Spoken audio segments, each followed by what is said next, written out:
we're going to talk about reliability myths and pitfalls. And if you address these, you will have what Terry calls intelligent reliability leadership. If you don't, you may have dumb reliability leadership. So try to make sure you do this, okay? So what is reliability? What is that thingy? That's what we're here about, isn't it? What is that? Well, I've got some thoughts for you about what that might be. You know, SMRP, NASA, and all them, big dogs, they talk about reliability and have definitions for it. That is, it relates to the equipment, is generally the ability of the equipment to perform its intended function under stated conditions without failure for a specific time period. That's a good definition, isn't it? Yeah. But is it good enough? Well, maybe not for some of you. So let's maybe think about things a little differently. What does the business care most about? That's a real question. What does the business care most about? And how do you support that? So, does that definition capture what the business cares most about? Well, captures part of it, planned and unplanned downtime in effect. Is that enough? I don't think so. Let's look at some data.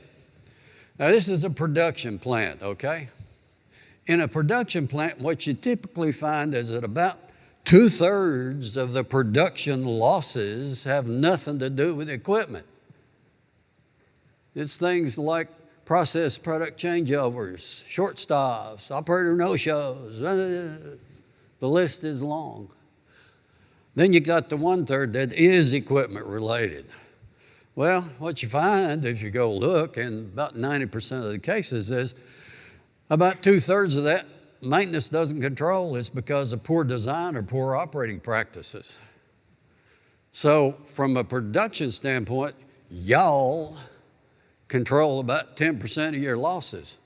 Well, what does the business care about?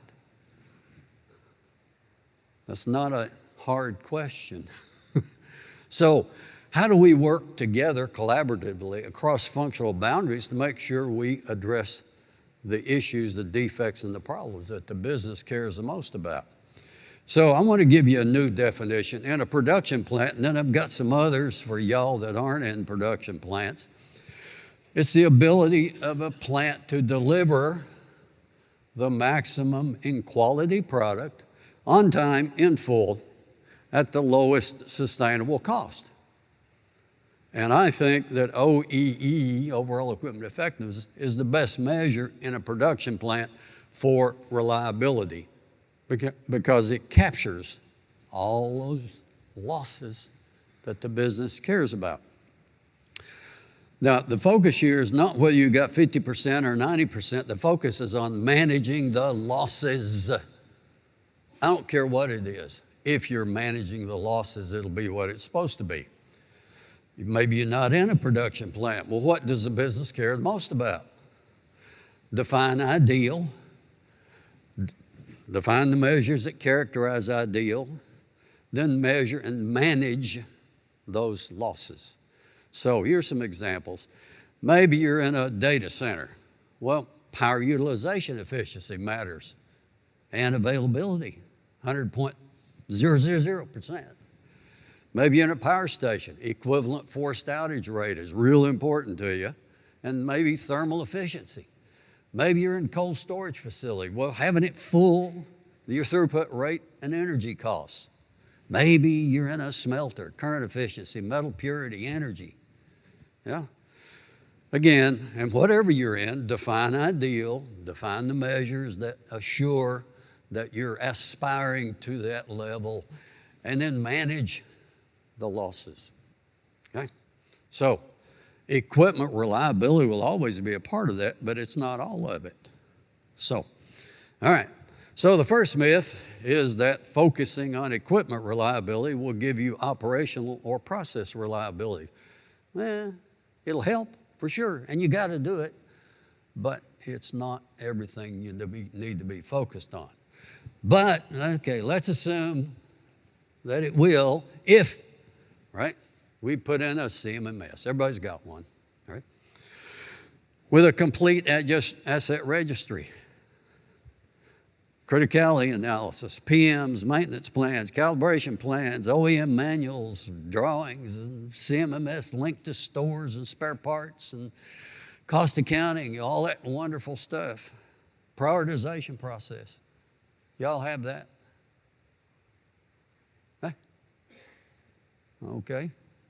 Another pitfall is that many of these are not done well, maybe some of them not at all.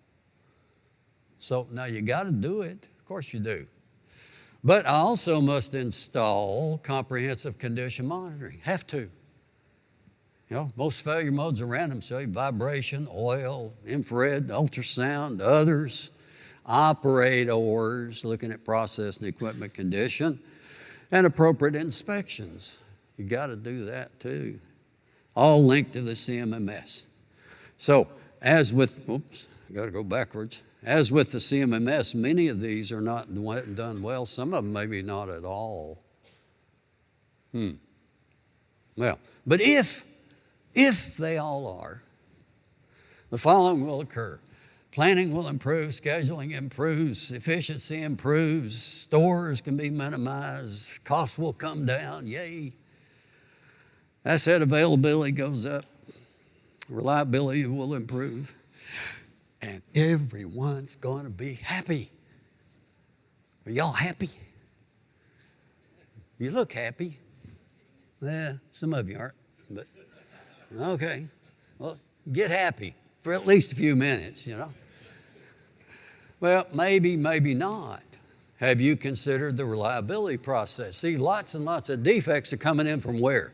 Design, procurement, stores, installation, startup, operation, and maintenance.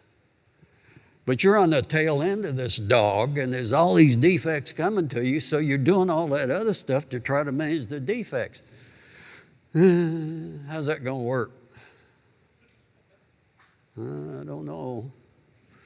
Looks mighty difficult to me. So, doing better maintenance. Now, to be clear, you got to have all these practices I just articulated. But if that's all you do, you're only controlling 10% of the defects, and you'll be swamped, as many of you probably are. So what are you going to do to create a collaborative relationship with all the upstream functions that help you eliminate the defects that makes life better? Now, with that said, most of the guys here are maintenance, so we're going to spend probably a little more time not talking about them upstream things, but the things that you do have some control over. Your planning system process will fail if the total number of defects overwhelm the process. You got your plans and your schedules, and the guy comes in that morning and says, never mind. You go, huh? But, I don't hear you, but. Get on this. You heard me. But, does that ever happen to you? Everybody put your hands up, So. Well, it happens, so unless you stop the defects that are creating all the buts, it ain't going to happen for you. So, anyways, defect elimination in all those boxes is essential if you're going to be effective at this. You shouldn't do unnecessary work more efficiently, which is a lot of what you're doing now. That doesn't make sense to me. I'm a dumb old hillbilly, but, doing something I ought not. Having the right PMs based on failure modes and consequences is essential. Check motor is not a PM. It's a hope. You hope somebody will find something if they need to. So, or check belt or anything else. Understanding equipment condition is essential. 80 to 90% of the equipment out there, according to RCM studies, has this random failure pattern. It's that constant conditional probability of failure. Well, you better do good condition monitoring. Integration with production planning is essential. So, I think you should have one plan. It's the production and maintenance plan integrated together, led by production. I mean, I know y'all have this where, you got your maintenance plans and production guy comes in and says, forget that. We got production. You go, but. Remember that? But. Good. No buts. So make them responsible for the production plan and the maintenance plan, and you're responsible for that as well. What do you have to do when you're both responsible for one plan? Work together. Wow, what a concept. I thought of that. Didn't you? Moving on. Production and maintenance managers are both held accountable for the one plan. And they got some skin in the game. Now, defect elimination. Here's a thought for you. Make 1% of all your work orders for defect elimination, for improvement, okay?